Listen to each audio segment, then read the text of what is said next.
Hi everybody and welcome once again to Capricorn Radio. This is your host James Swagger, and in just a moment I'm going to be talking to Chris H. Hardy, PhD. She holds a doctorate in ethnopsychology, a cognitive scientist and former researcher at Princeton Psychological Research Laboratories. She has spent many years investigating non-local consciousness through systems theory, chaos theory and her own semantic fields theory. The author of many research papers and published books including The Sacred Network. She lives presently in France, which is where we're hooked up today. We're going to talk about her latest book, DNA of the Gods, the Anunnaki Creation of Eve and the Alien Battle for Humanity. And what a prolific show we're going to get into today for research, science and everything else. So without further ado, let's bring on our guest today. Hi Chris, welcome to Capricorn Radio. Yeah, thank you, James. Wow, it's a pleasure to have you, Chris. Chris, you got such an interesting background. I love psychology of all sorts, and ethnopsychology is something I'm not really familiar with, so perhaps you could tell us a little bit about ethnopsychology and a little bit about your background and your career. Okay. Ethnopsychology is you call it sometimes psychological anthropology. But I think it's better ethnology because it's a study of cultures. But on the psychological side, which means the inner experiences of people when they do rituals or when they do perform some healing or divination or something.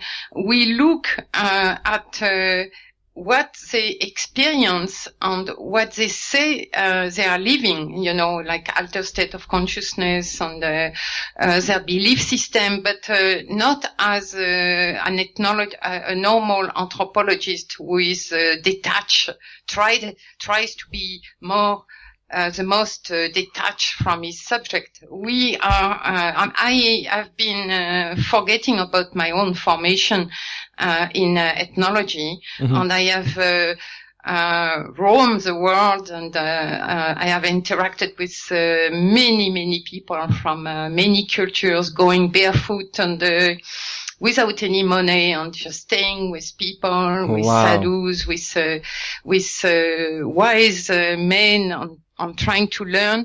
And my way of learning has been by empathy, by receiving like a sponge, the cultural worldview. And this is what I have been always fascinated with. It's so many variegated worldviews, and it makes us understand that our own little worldview, and including our patriarchal era paradigm, is a very, very small worldview in the tapestry of the world, all the cultures on the planet. For sure. Yeah, it's just an interesting background that I really want to get into a little bit. I guess we're going to lead into the book soon, but tell me what the semantic fields theory is that you developed. It's when I was traveling like this and meeting one group and trying to feel how they saw the world, I had to. There was always this barrier of language, which happened to be the most incredible chance I had in my life, which was the people that I learned from the most were people that I could not have used language to communicate with. And it was absolutely unbelievable, especially with ascetics. In India, I was like 3 years, wandering, hitchhiking all around India and staying with ascetics, every night. And when I was on the road. And what happened is that, my way of learning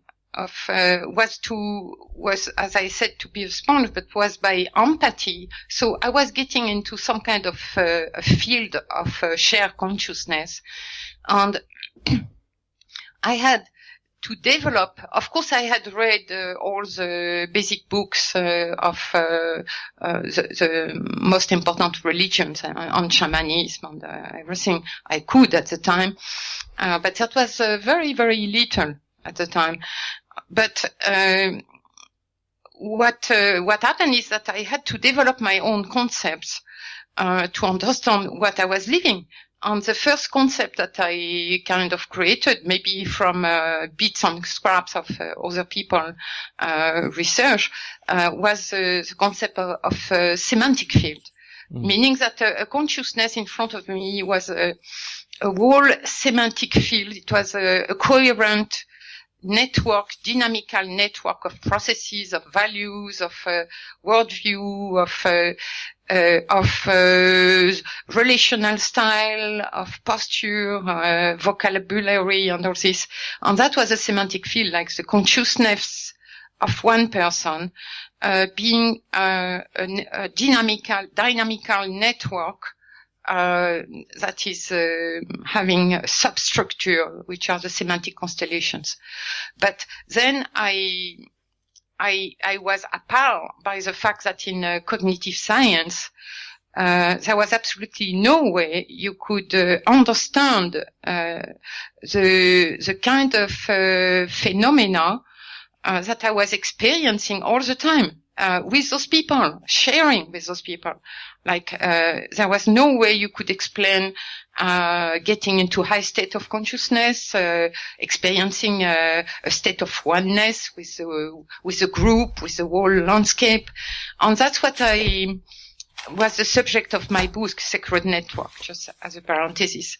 And so basically, I did, and especially also psi phenomena, which were, of course, not at all like what we have in parapsychology, where I was working before, for example, in Princeton, in the psychophysical research laboratories. It's not like that. It's not like for telepathy, precognition. When you are in the middle of experiencing a very, very extreme situation, like I had no money to buy anything, I had to rely on people. And when you are like that in very dire situations, you have all the potentials of yourself with a capital S, of your spirit, which are kind of sprouting and being activated from, I don't know where, from the collective unconscious, from the cosmos, I don't know, from your past, maybe. And then all kind of phenomena that are psi phenomena, grosso modo, appears on this self situation, and you don't understand how it could happen, and at the same time, those phenomena, when you are in real time, real experiential situation, they are totally out of any category. They are mixed, you have a bit of telepathy with some kind of psychokinetic effect, and things that have no names. And so that's it. I was appalled by the fact that in cognitive science, there was absolutely, and in psychology, there was absolutely no way, no theory, no framework, no concept even, that could enable a scientist to give a base or a ground for this phenomena. And that I said to do that. I thought that for this new paradigm, we needed also a new paradigm in psychology, and psychology was lagging behind quantum physics, for sure. One paradigm behind, For sure. All the way back to the Cartesian paradigm, we were still with the brain, the consciousness locked inside the brain in space-time, like 19th century physics. For sure. Wow, Chris, you're a very fascinating lady, and you've took on a mammoth task with this book, DNA of the Gods. And let's start with the gods. Who were the gods? You talk about their cravings for power and control, that their gods are plural. Let's tell us what the nature of these gods are. Who do they, what are they? And let's just put the premise at the start of the book out. Yes, I still want to state that the interest of looking into the Sumerian and Mesopotamian tablets, because you have like 6-7 different languages on an immense span of time, going back for the earliest tablet we have discovered until now to 3,500 years. Okay. Mm-hmm. So the interest of looking into this load of data, and very precise, very neatly written with the scribe telling, I am copying a very ancient Sumerian text, la la la la la. So undated, you know, with the datation and everything. The interest is that we find so many similarities and parallels with the kind of stories and events that we find in Genesis book on the scriptures. Mm-hmm.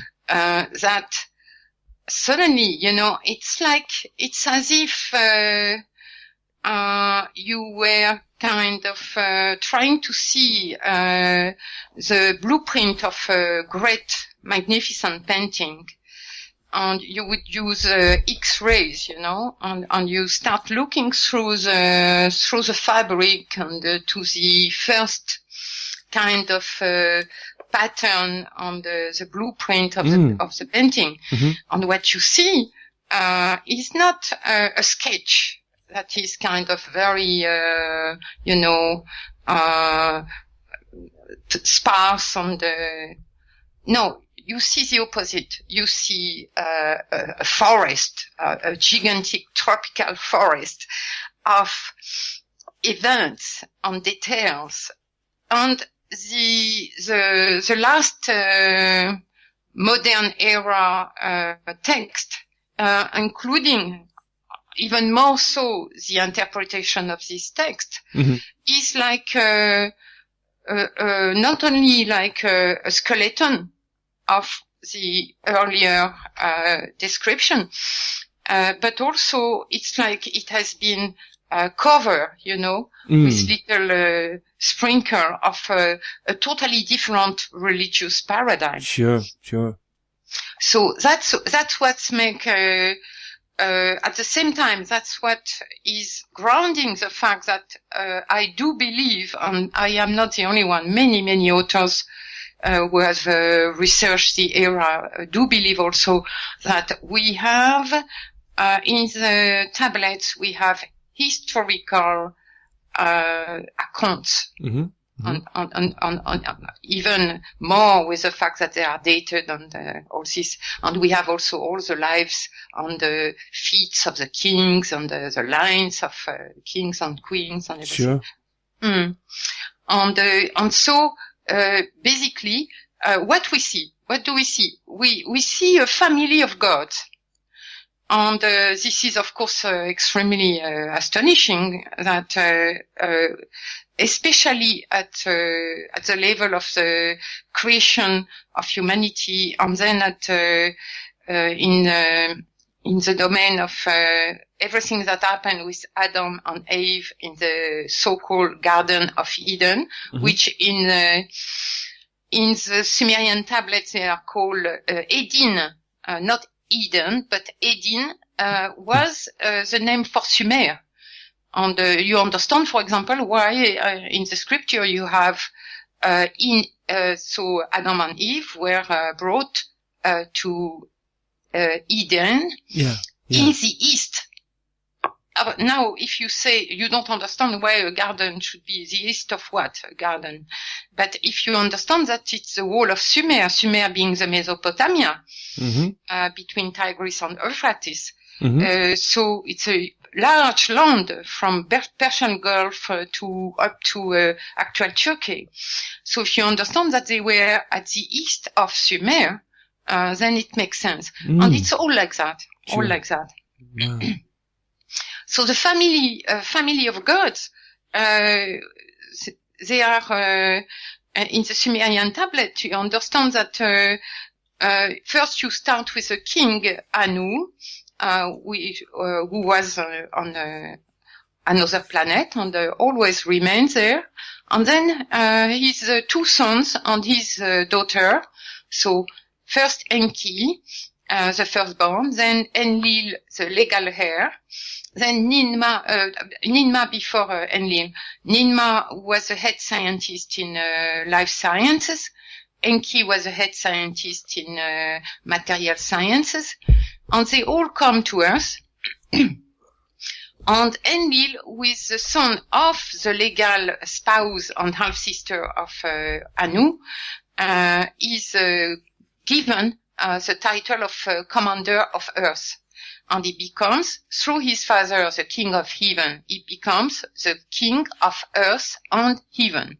And Anu will never be on earth as a king. And so you have a family, and before Enlil came, there was an immense span of time where Enki was alone, trying to look for gold and starting the gold mine, starting the first city on the Persian Gulf where he had landed. Basically he was, Enki means N and L means even, or now we call it also God, Lord. And so he was the Lord of Earth, Ki being Earth. So he was Enki, the Lord of Earth, for an immense span of time before his brother contender grabs the title and then becomes the king of earth and heaven. And so we have this very basic fight, struggle, continuous struggle between two enemy half-brothers. And in the middle, Ninma was passionately in love with his, because you know they were having a normal, the heritage laws were favoring the half sister, half brother offspring. They were the ones going to be the king and queens.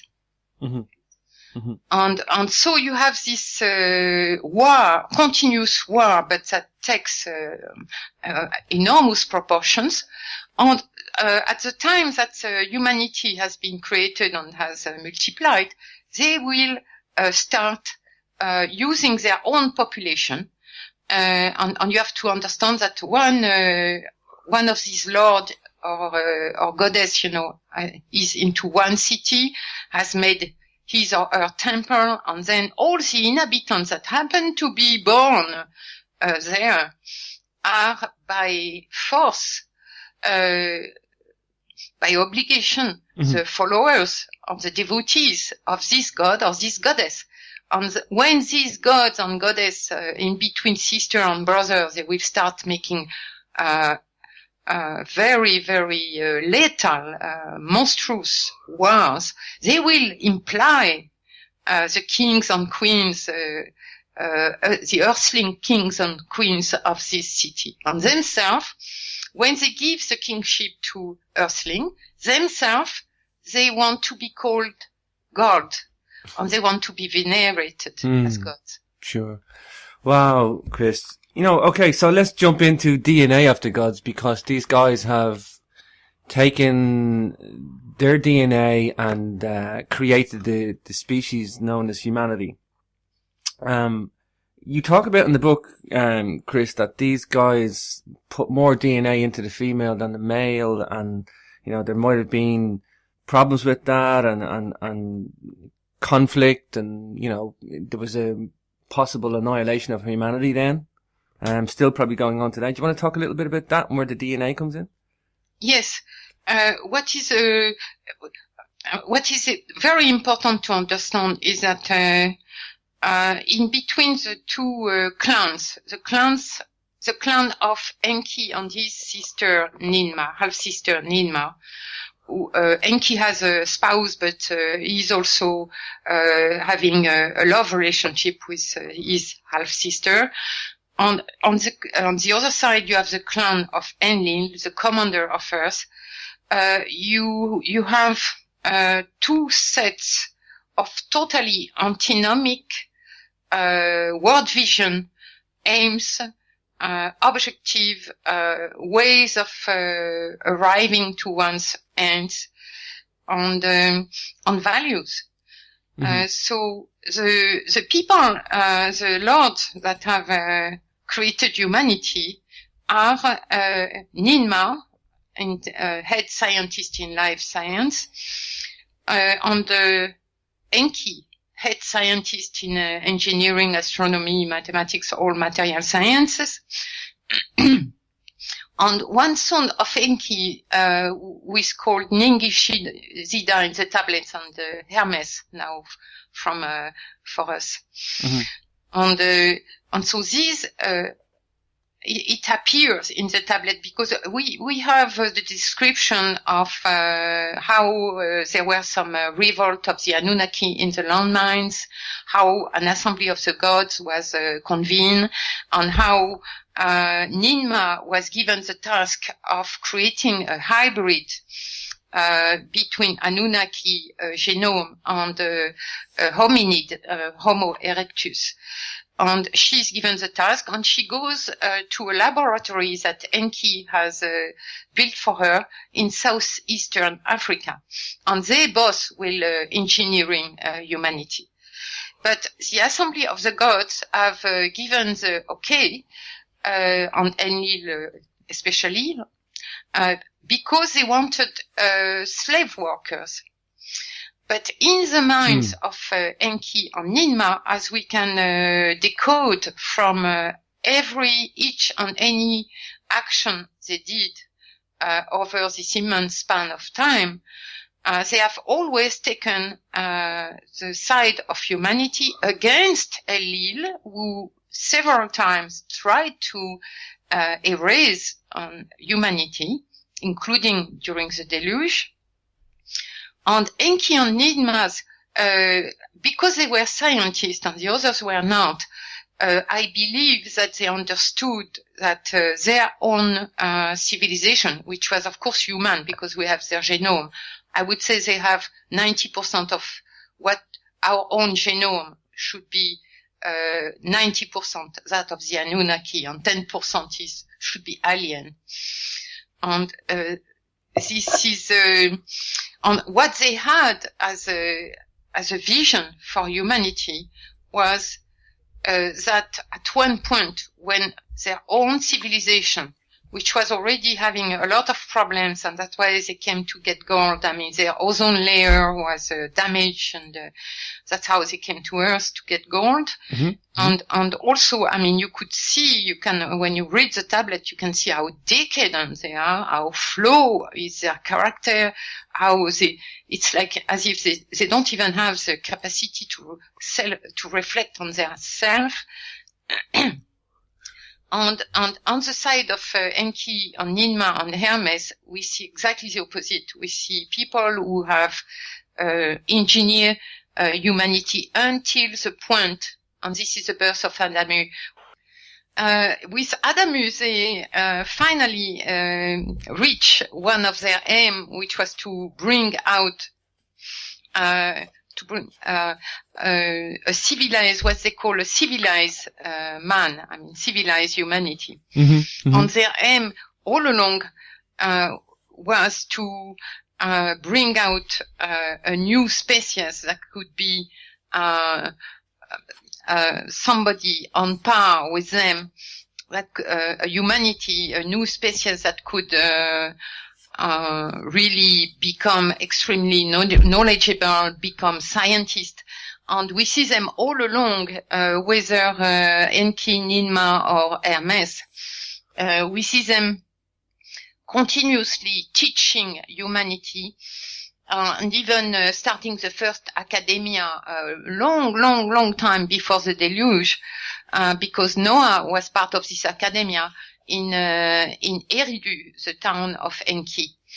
So basically what we have is we have three creator gods, one of which is Ninma, who started the genetic engineering, but who taught also the son of Enki, Hermes. And we see her continuously upgrading the genome of the new species. So when I was saying that, yes, Adamu, of course, was the first successful civilized human, and then Ninmah is immediately creating some clones so that they can work in the gold mines, which was the reason why they had the okay from the Assembly of the Gods. So they have to get along with that. Meanwhile, they keep themselves, the three of them, upgrading the genome. Ninmah by genetic engineering, and now she creates Eve.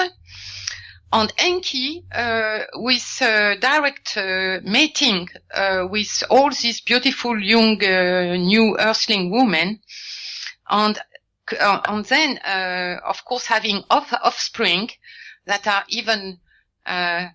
having even more of the Anunnaki genome genetic material than the generation before, and all the way to Noah, who is again a direct has been directly fathered by Enki, and Noah Ziusudra in the tablets is the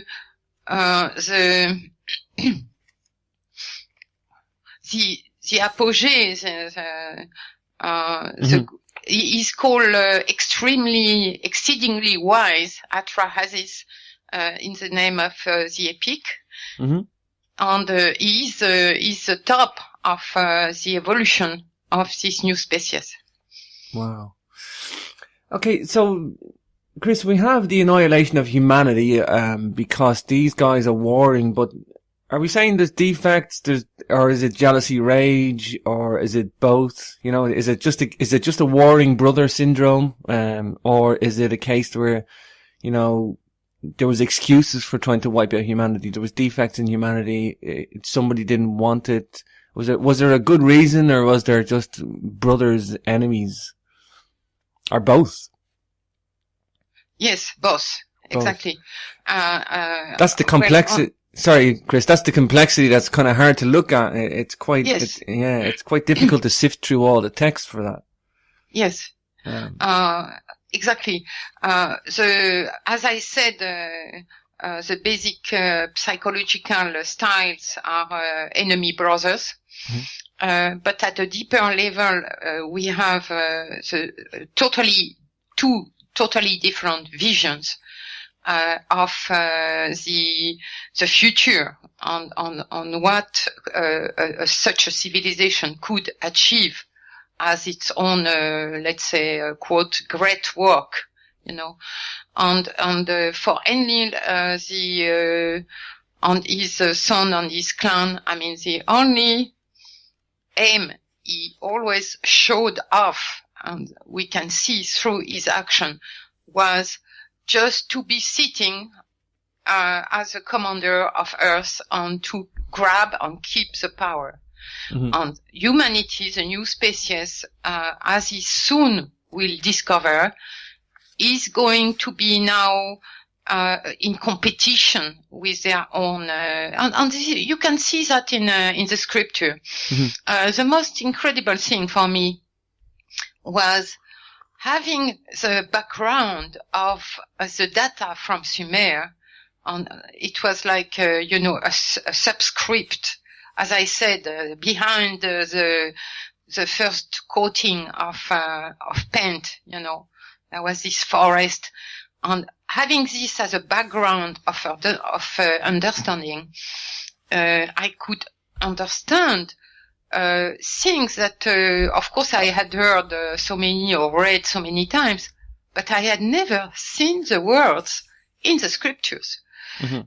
But now, you know, it was like they were detaching themselves from a lot of leaves on the green, on the Sure. all kind of little things that had been added there, you know. And so to get back to so that was Enlil. And it's only with an incredible, difficulty that he would admit, after having done the greatest mistake a commander of Earth could do, I mean, the first among the gods could do, which was to try to erase the son of Enki, Marduk, in Palestine. And he was the one to nuke 5 towns in Palestine, including their spaceport on the Sinai. And unfortunately, they had no idea of something called contaminated winds, that on top of that, at this precise epoch, at the moment they nuke Palestine, were going toward Sumer. And so they erased those contaminated winds, the whole of life in Sumer, and the civilization in Sumer. And they had all to get out of their temples and cities. Wow. Wow. And on the other side, we have a totally different story. And this is also something that I've been able to sort out, which was to create humanity so that humanity could be on a par and take the lead of human civilization, human not being earthborn or Nibiru-born, but a human species in terms of genome, and that this new humanity would take the lead of the civilization, when themselves would be a dying species. Wow. You know, the thing for me is, and you point out in the book as well, and there's no reason to doubt the true genesis of mankind that we're outlining here, and it's because the corroborative evidence, there's too many parallels in the evidence, there's too many different linguistic accounts of it. You know, we don't have any reason to doubt this, Chris, do we?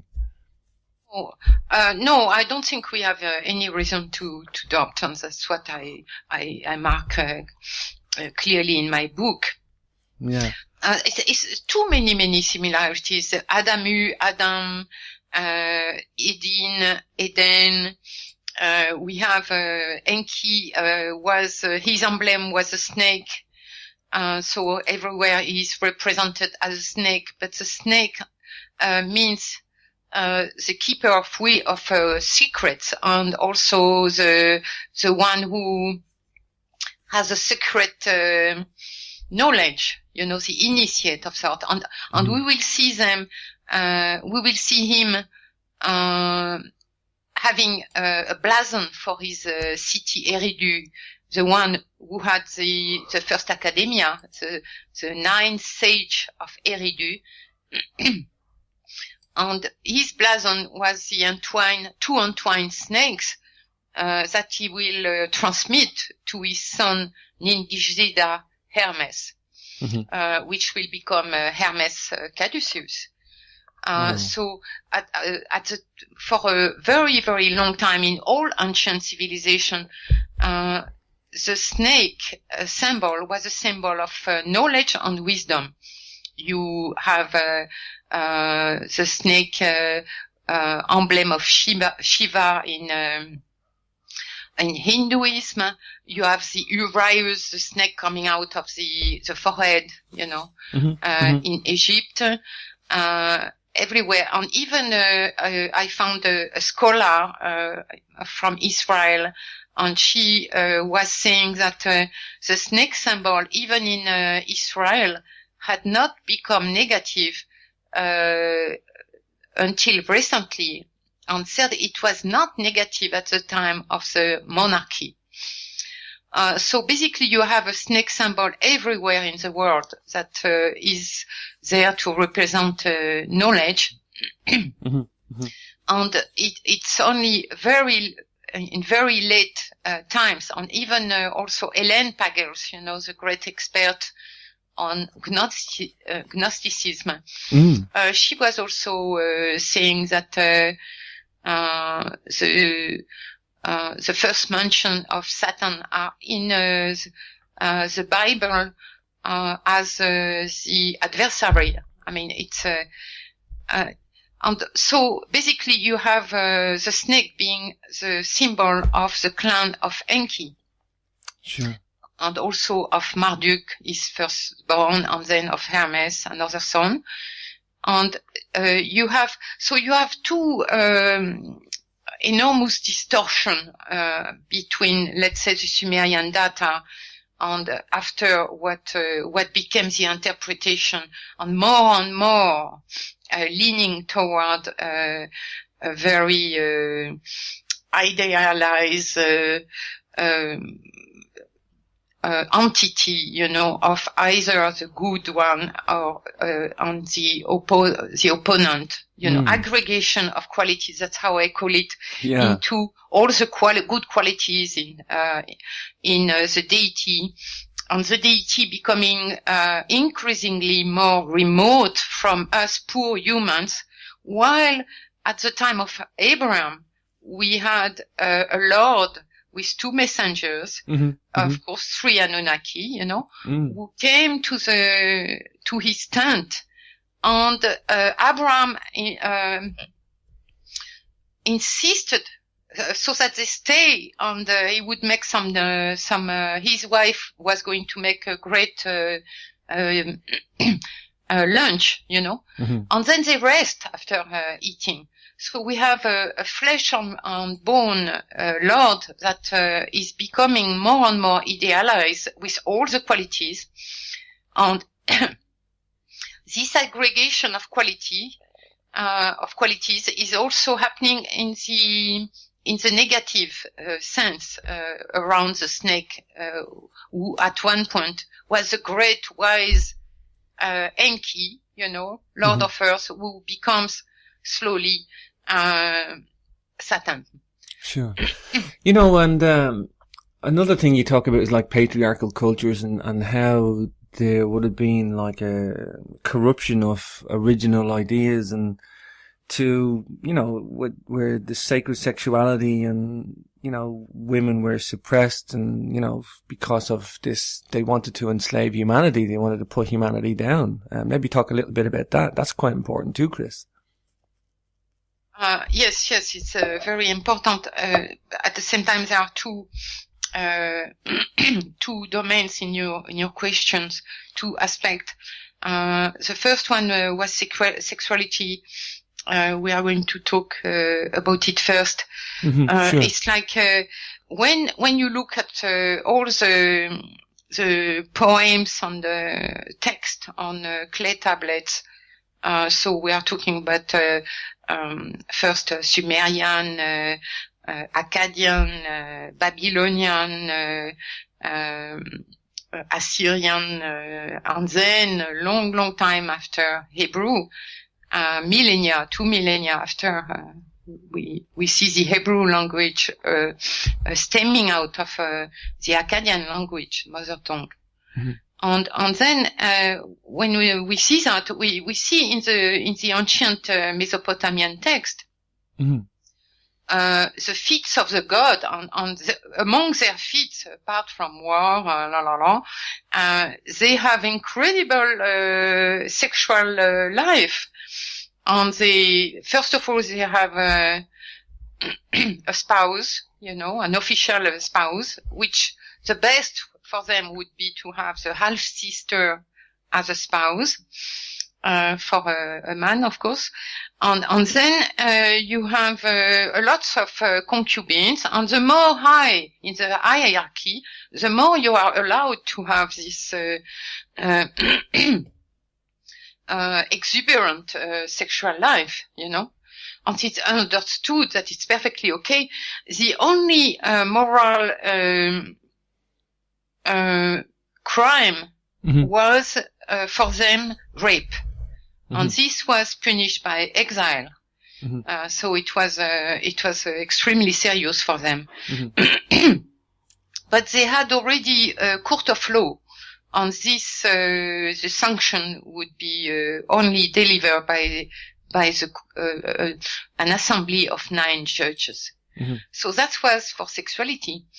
But when we understand that we have a depiction of Adamu and Tiamat in the garden in Eden, because they have been called by Enlil, and he wants to see them, and he has through this creation of a new humanity, he has gotten partly his heritage from his father, the king Anu, and he has gotten in the Sumerian tablets the tree of immortality and the tree of knowing, but not the tree of knowing good and bad, the tree of knowing, meaning something, a fruit that was given them immortality, which is the elixir of immortality we see in all ancient cultures. And the other one, the tree of knowing, was linked in a still mysterious way to the upgrading and evolution of the DNA. And it represents the DNA. So he had those 2 trees in a property that was very near Enki's property in Eridu. And he asked for the couple to be brought to him. So Adamu is older than Tiamat, as we remember. And then, we have a depiction showing at the same time that Tiamat Eve has been upgraded, but Adamu too.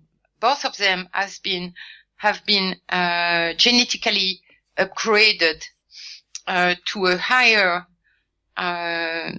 stage of evolution.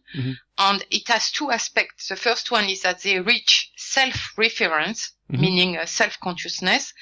And the second part is that, second aspect is that they are now able to reproduce, to mate and reproduce.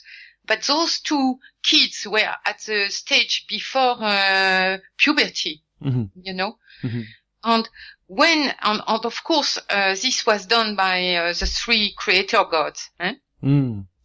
And when Enlil suddenly realized that this upgrading has been going on behind his back, that's when he's getting enraged. He was subject to continuous fits of rage, like all Anunnaki, by the way. And it was a endemic defect in their species. And so basically he's now, at the same time, on this Sumerian depiction, he has put Enki, his half-brother, in theaters, hand and feet in theaters. And meanwhile, and he's on the side of the picture brandishing sticks, like showing that he's so upset. And at the same time, in the middle of the picture, we have, at the center of the picture, we have Tiamat. And she is totally proud. She has some kind of, she's standing, and she's standing in front of what she has been able to do with this new consciousness. And she has been able not only to make a loincloth for herself, but she has been also able to make a makeshift table. And strangely enough, I have not seen anybody among all the people who have researched this era who has ever found it strange and totally astonishing that Tiamat, Eve, would have also done a perfectly geometrical table made out of sticks, straight sticks on the table, and she's so proud. And at the same time, she looks at Enki, her father, the one who has raised her, and she does not understand how in the world could the anchor do something to her father, So these are the kind of incredibly interesting new picture and a new light that can be shine on the scriptures when you have as a background the Sumerian text, For sure. Wow, Chris, I got to mention this part of the book as well, because you talk about the my good versus your evil, and that this dualistic good evil never really truly existed, and that, we're stemming this long drawn out psychological state of mind, it's ongoing since our creation or inception. Perhaps just tell us a little bit about where you go with that in the book, Chris. Yes. After this work, trying to sort out sure. what exactly happened, if as much as I have been able to do that, of course, and I hope some more will come. But one thing that was also an incredible realization through the text was that I was seeing all along, that this god now becomes the first among the gods, like Marduk, and then now all the other gods in their own city, they are the enemy, and they are and we see the kind of shifting, gliding toward. Okay, this is the enemy in front in the other city, and they are the evil ones, and we are going to kill them and erase them. And so it's like we are seeing the root of the concept of evil as being very, very simply the other one in front who is not obedient. The disobedient ones, we are going to crush the disobedient ones, the evil, no. And then immediately after you have sinful. Why sinful? Why the cities of the plain in Palestine were sinful? Why they were nuke? We learn in the tablets that, in fact, that's where Marduk and his son Nabu had been residing for a while, because when Marduk was always thrown away of Sumer while he was doing incredible irrigation works. He solved the whole problem of water for the whole of Mesopotamia. Sure. So basically, we have the roots of some moral concept that are very, very crucial for our even spiritual and philosophical understanding, because I am myself in a very, very intense, always I have been a spiritual quest, as I was telling you at the beginning. And I'm still, I am still. But, for me, I see the starting of, a kind of style of, learning on the self-development that has been, on the one hand, based on absolute authority, on orders, on command, on punishment. Mm-hmm. Okay, and this is the story of Tiamat becoming Eve.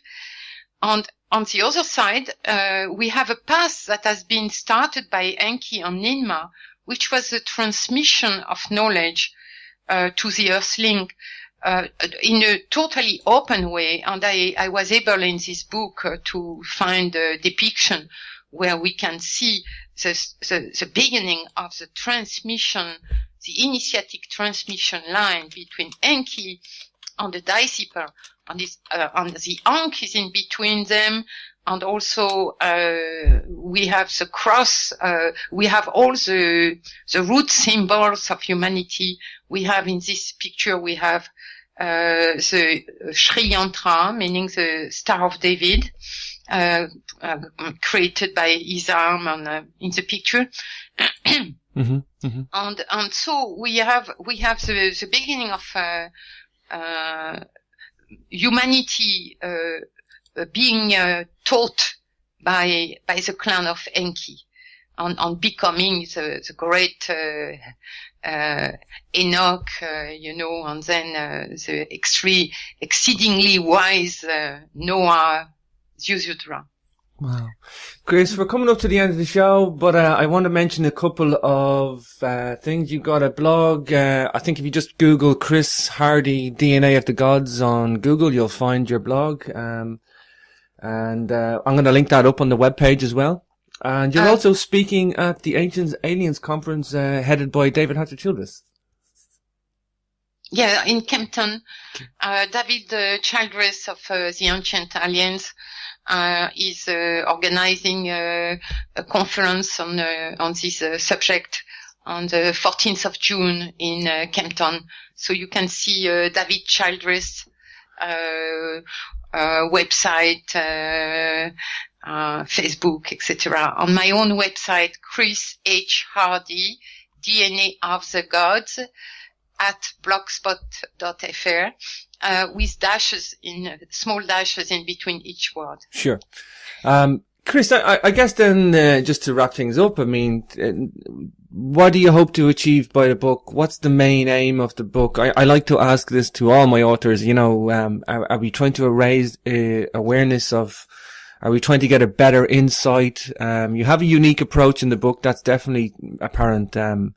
I guess, do you want to get a clearer picture? Is that the aim? I can't say at all that I had an aim. Wow. Well, I started writing this book. What happened is that I suddenly started to get involved in this data on different books, including all the books from Zecharia Sitchin. Mm-hmm. And I got totally absolutely fascinated. But then at one point I could not believe what I was reading. And at the same time I had a very, very strong sense that it was perfectly correct, that it was absolutely true, that there was an assent from my intellect on my psyche that yes, this was it.